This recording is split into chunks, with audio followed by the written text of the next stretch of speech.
Sometimes to win, you have to stay very still. 7K Dreamer, please. Hi guys, welcome back to my channel. We will be looking at Mythical Awakened Surtr in Arena. So this account has been passed on to me by my friend Ban. So this isn't a case where I'm using a footage from another player. So the account's Arena rank was literally at Bronze yesterday, and I took about 10 hours to get it all the way to Grand, and I set this entire team from scratch without Gelidus and Melia used at all. So we're gonna look at Surtr. His overall kit is pretty strong, I would say. Okay, especially his passive.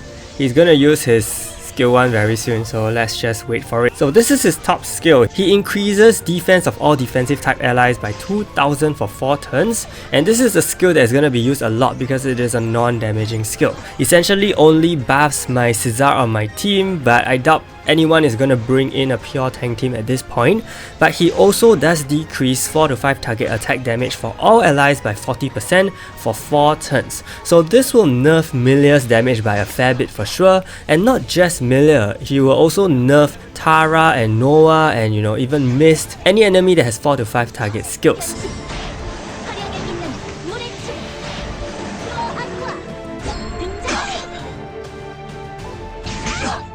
So it is a very good buff and debuff skill altogether. For his passive, he reflects 30% of all damage taken. He also survives on 1 HP and gains 4 turns of immortality. So this is the zombie stage. His awakened skill takes longer to charge, and he also increases bleed resist for all allies by 70% if you unlock his exclusive item. So essentially, if your enemy doesn't reduce your immortal buff, your Surtr is gonna be a fixed lump of reflect on the field for 4 turns, who doesn't die, and that's how annoying he can be, as you saw just now in the opening and right where the Noah just died.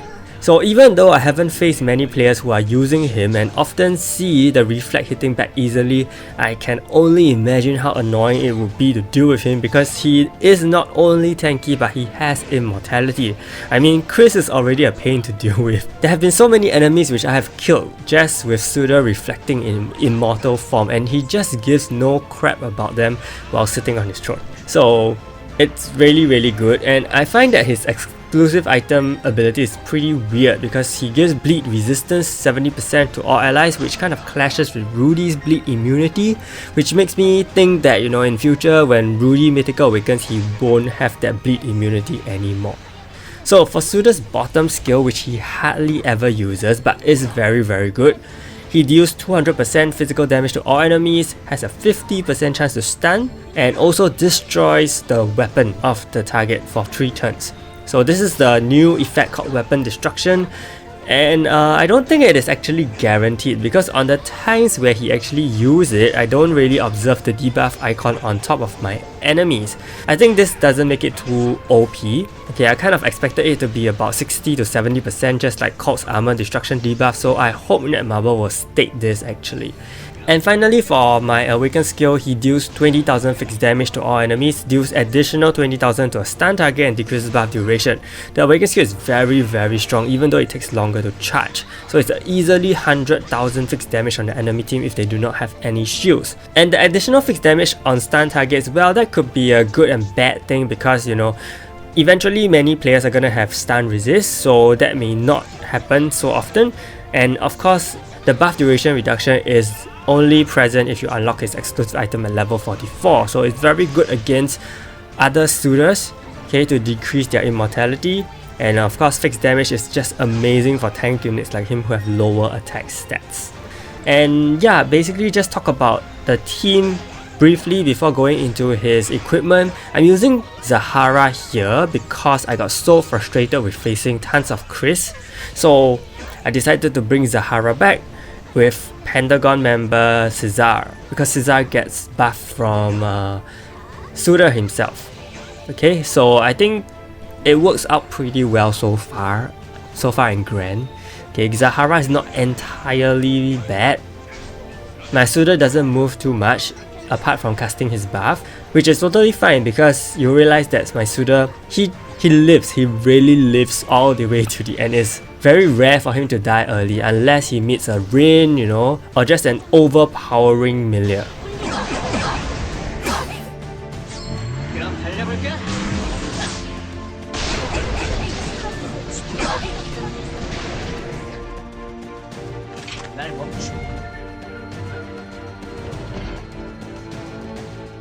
Yeah, so here we are facing a Melia, no Gelidus. I think previously in the first few matches you would have seen Gelidus, and I think there was no problem going through that. Of course, you cannot just rely on Surtr himself to deal with all these threats. You have to use other heroes like Tara, like Zahara, like Mist. You realize that my team is heavily focused on debuffs. Parasite, Burn, Bleed if they don't have Surtr, and also Suffocation. So there's a lot of peripheral damage going on, and two of the statuses cannot be resisted, like Suffocation and Parasite. Okay, so that is basically what I kind of was going for. I mean, you shouldn't have a team without Tara. Tara is just so good right now. Yeah, and once again he uses his top skill. Another thing I realized that if the enemy Melia is not active, you have a very high chance of winning too. So it doesn't mean that as long as the Melia is around, you will definitely lose. There has been exceptions.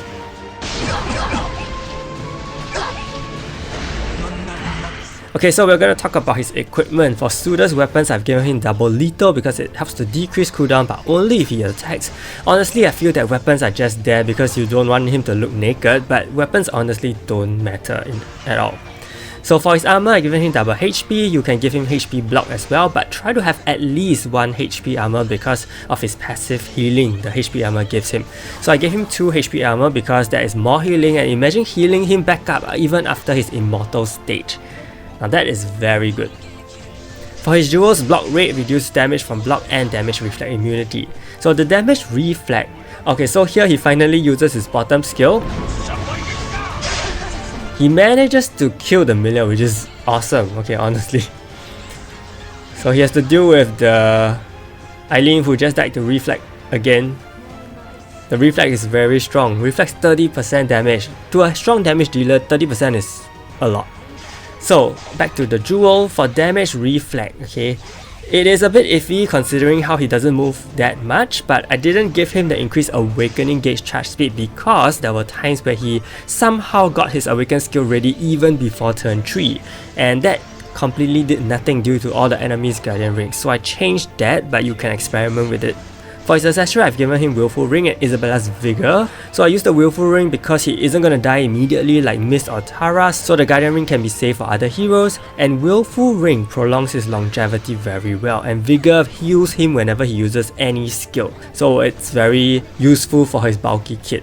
And in future, when the second accessory sub-slot opens, I can imagine players using the Celestial accessory, which provides 8000 HP shield every 3 turns. Now can you imagine how cancerous tank teams will be when that time comes?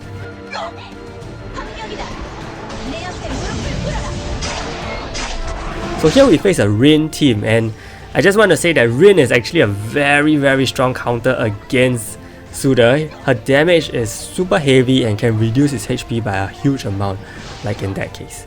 But thankfully I had the Willful Ring, so I think I healed back up, so it wasn't too bad. So for his traits, I've given him 3 resistances, Death, Stun and Freeze. You can pick whatever is appropriate. Don't forget there is also Burn, Electrify, Silence, Cooldown Increase as well. So overall, I think Surtr's skill set is really quite wholesome. He has buffs, he has debuffs, he can tank hits, he can even deal very big damage. And in this final match, we actually face an opponent Surtr, so you can roughly see how this goes. There's a mirroring going on because both are using non-attack skills. So I don't see any problem with him at the moment, but in future when more players are resistant to stun and reflect, maybe he just won't shine as much. But if that happens, then other heroes will start coming back into the meta anyway. Which brings me to talk about the arena right now. I think it is so intense and varied, and this is me thinking from a perspective of building a team even without Gelidus and Melia. I initially used Noah, but the amount of Chris's I faced pissed me off so much that I decided to give Zahara a comeback, and Zahara is still amazing because burn resist is actually no longer a common thing. So when Chris gets common, Zahara comes back. When Zahara comes back, you have more powerful and fast damage dealers to get rid of all these glass cannons. So then you think of heroes like Rin, and as I said, she is definitely a Surtr counter. She isn't even affected by his 4 to 5 target reduction because she only has a 1 and 3 target skill, right?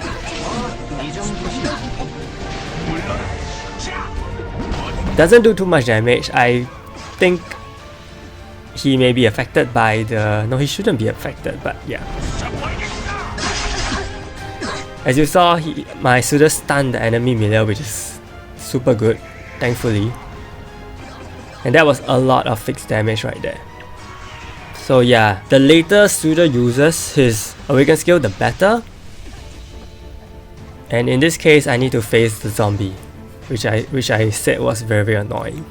So yes, basically what I feel that in Arena, there's a lot of variety and it can be good and bad because players may then choose to gacha or skip certain banners, which in Netmarble's case is not a good thing. So will Surtr be worth pulling right now? I think he is okay and probably you can still wreck teams without him. Ultimately, the 7 Knights of O are still the meta breaker and not regular specials like Surtr, but he's definitely a good and well-designed hero in my opinion. So be sure to like this video and subscribe to my channel. Stay tuned for more videos. Thank you so much and see you!